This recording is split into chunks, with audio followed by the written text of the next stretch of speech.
bagi masyarakat atau bagi pemerintah? Bagi siapa dulu? Ya, bagi semua saja, Mbah. Bagi umum. Kowe bocah cilik kok pinter. Anak sapa to kowe? Alah, Mbah, untung ini pura-pura nggak tahu.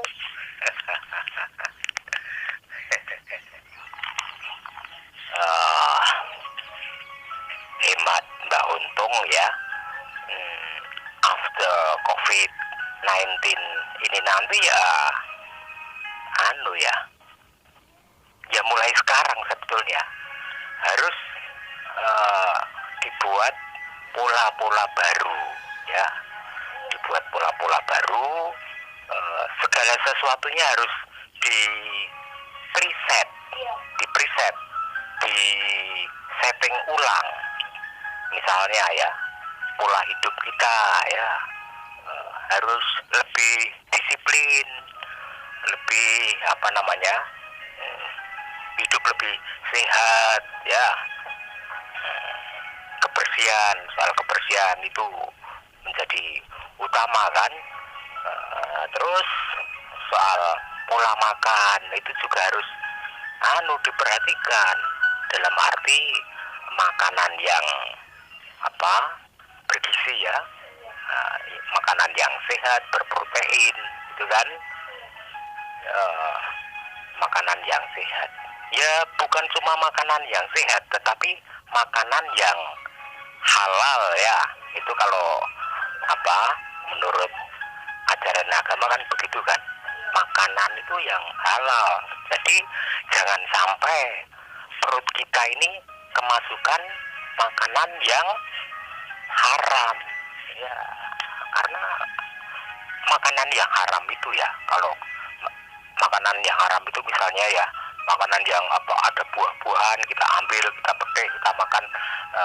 Buah-buahan itu dipetik tanpa seizin orang yang punya kan, misalnya buah pelengkeng atau buah rambutan atau buah apa saja ya pokoknya makanan yang haram ya, termasuk kayak daging yang haram itu jangan kita makan. Karena makanan yang haram ya, yang dimakan kalau sudah bercampur dengan darah itu kan akan mengotori pikiran kita. Kalau darah itu terpompa naik ke pikiran, akan mengotori pikiran kita, mengotori kolbu atau hati kita ya kan. Hati-hati nih. Jadi benar ajaran dari agama itu jangan memakan makanan yang haram. Yang halal saja banyak, kok makan yang haram itu bagaimana ya enggak? Ya pokoknya makanlah makanan yang sehat dan halal ya, yang halal gitu kan. Kemudian apa lagi? Pola-pola itu harus diciptakan begitu kan, pola baru gitu loh, after COVID-19, tentang ini loh, bentar yang perlu disetting itu ya banyak tuh. Tentang kebudayaan itu juga harus disetting ulang, karena COVID-19 pandemi ini kan berdampak juga pada kebudayaan tuh, pada tradisi juga terdampak kan. Nyatanya ritual-ritual tradisi yang ada di mana-mana itu tidak berjalan akibat dari COVID ini kan, pandemi COVID-19 gitu kan. Ya jadi harus di setting ulang gitu kan. Harus, kalau tradisi itu kita terus saja berjalan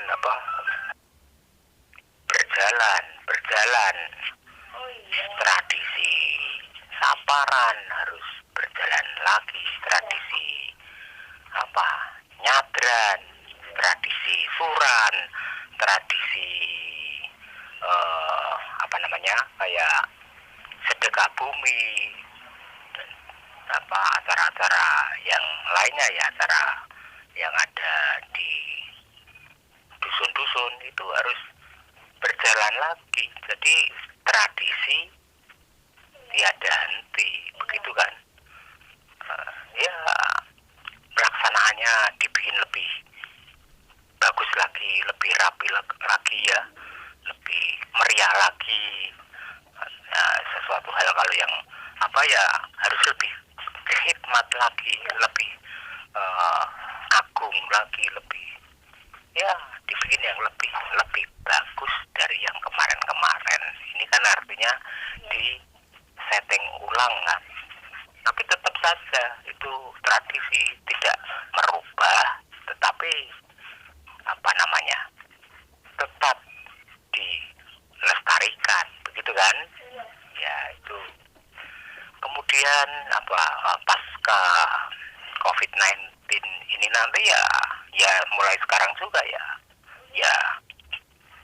ya mulai kemarin-kemarin juga itu harus ada penyadaran diri itu tentang apa. Kalau kolbu kita belum bersih, masih menyimpan rasa dendam, menyimpan rasa iri, dengki pada orang lain, ya itu harus dihilangkan. Ya kita harus melakukan apa namanya hijrah ya, hijrah kolbiah. Hijrah kolbiah tahu artinya hijrah kolbiah?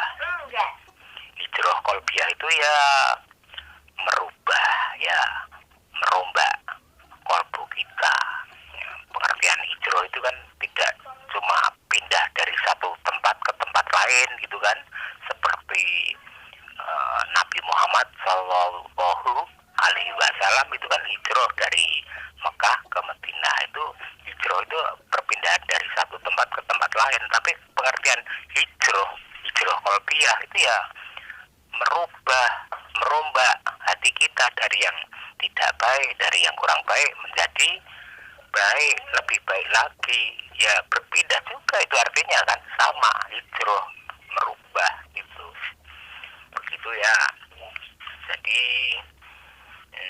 semoga nanti apa after COVID-19 ini nanti semuanya akan apa kembali normal ya, normal seperti sebelum terjadi pandemi kan.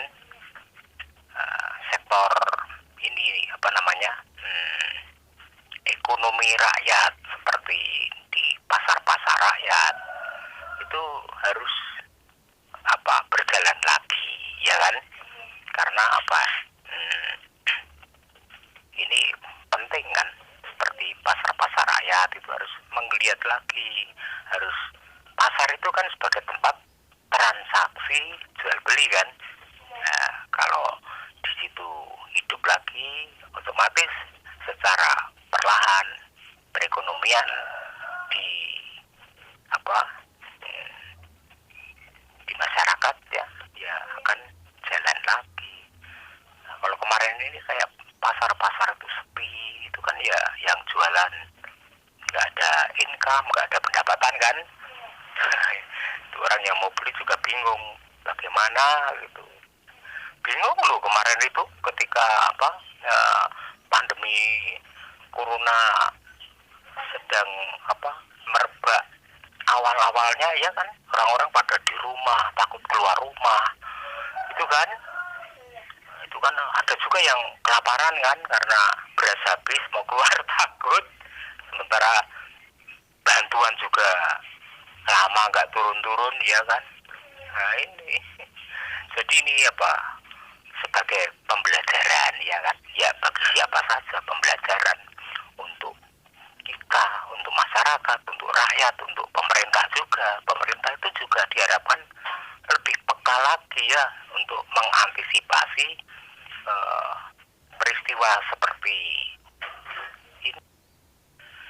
Ini Mbak Untung mau bicara kembali soal hati, soal kolbu. Hati, kalau hati kita tidak bersih, kita berdoa berdoa kepada Allah, pada Tuhan, pada Allah kita, doa kita itu menurut Mbah Untung ya, tidak akan pernah diterima oleh Allah doa-doa kita. Karena apa? Hati yang kotor itu ya, itu yang menghalangi doa kita sampai pada Gusti Allah. Nah, ini menurut Mbah Untung. Jadi harus hati-hati. Hati kita harus bersih kalau kita pengen doa-doa kita sampai pada Gusti Allah. Kan begitu? Iya. Ya, ini menurut Mbah Untung. Tadi kembali kamu pertanyaannya pasca COVID-19 ya, harus bagaimana? Ya, untuk masyarakat, untuk manusia, ya manusia Indonesia, ya manusia manusia dunia global lah, yang namanya manusia itu kan podo wae to, duwe hati, duwe pikiran, duwe rasa. Itu harus harus mempreset ulang pikiran-pikiran kita, jiwa kita, kehendak-kehendak kita, kolbu kita, tingkah laku kita, langkah-langkah hidup kita. Ya pokoknya harus lebih baik dari sebelum-sebelumnya. Ini sekalipun tidak ada corona kemarin itu, pandemi itu ya, mestinya kan manusia juga harus itu berusaha lebih baik lagi, lebih arif, lebih bijaksana. Orang bijaksana tahu ngerti orang bijaksana. Jadi orang bijaksana itu kan angel-angel gampang toh saja nih, ya kan? Misalnya kalau menertawai orang lain itu sebetulnya juga tidak bijaksana kan? Menertawakan diri sendiri lebih arif daripada menertawakan orang lain. Kan ono wong sing tak guyu nek kowe bla bla bla bla gitu kan. Enggak boleh kayak gitu, itu kan artinya meremehkan ya. Meremehkan orang lain itu tidak boleh. Ngasorke wong liya juga tidak boleh. Karena yang diasorke atau yang diremehkan itu belum tentu asor tenan, belum tentu remeh tenan. Barangkali malah lebih unggul dari orang yang meremehkan, bukan? Begitu juga gini loh, orang yang diunggul-unggulkan, orang yang ditinggi-tinggikan, itu belum tentu dia unggul benar, belum tentu dia tinggi benar, belum tinggi benar pikiran-pikirannya, hatinya, itu kan. Ya sekalipun misalnya kalau orang status itu jelas wong sugih, wong pangkat, wong derajat dhuwur, tapi ya itu tidak menjamin keunggulan sejatinya, keunggulan hatinya. Kan begitu. Iya.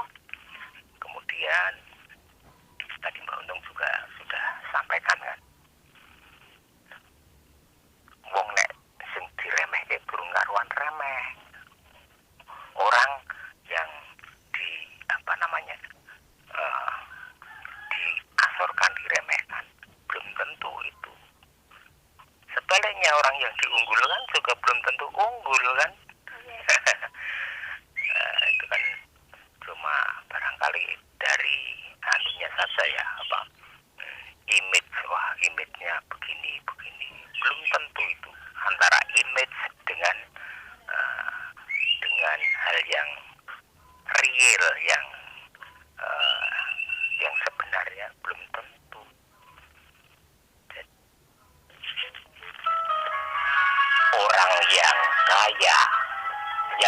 punya kelebihan-kelebihan. Pasti ada kekurangannya, ada kekurangan-kekurangannya. Sebaliknya, orang yang miskin, ya, yang kekurangan, tentu ada kelebihan-kelebihannya. Yang kelebihan itu tidak dimiliki oleh orang kaya yang berkelebihan, ya. Itu keadilan Tuhan, ya.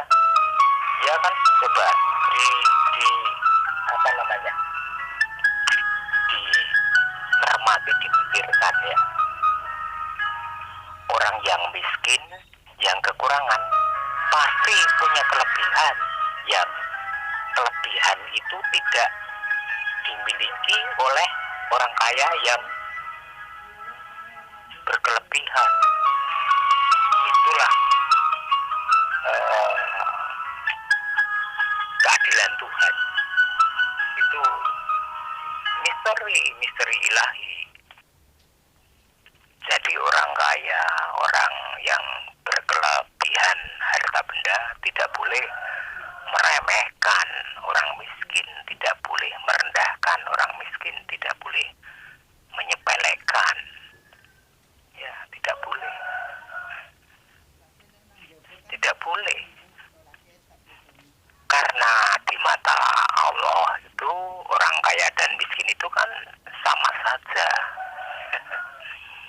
Kaya dan miskin itu kan sebetulnya cuma ujian dari Allah, ya kan? Kekayaan itu kan juga cuma titipan dari Gusti Allah. Hati-hati ini orang yang kaya raya, ini harus memahami bahwa sebagian harta benda yang dimiliki itu, sebagian harta benda itu milik orang lain. Kalau tidak disedekahkan, kekayaannya itu nanti justru akan melaknati.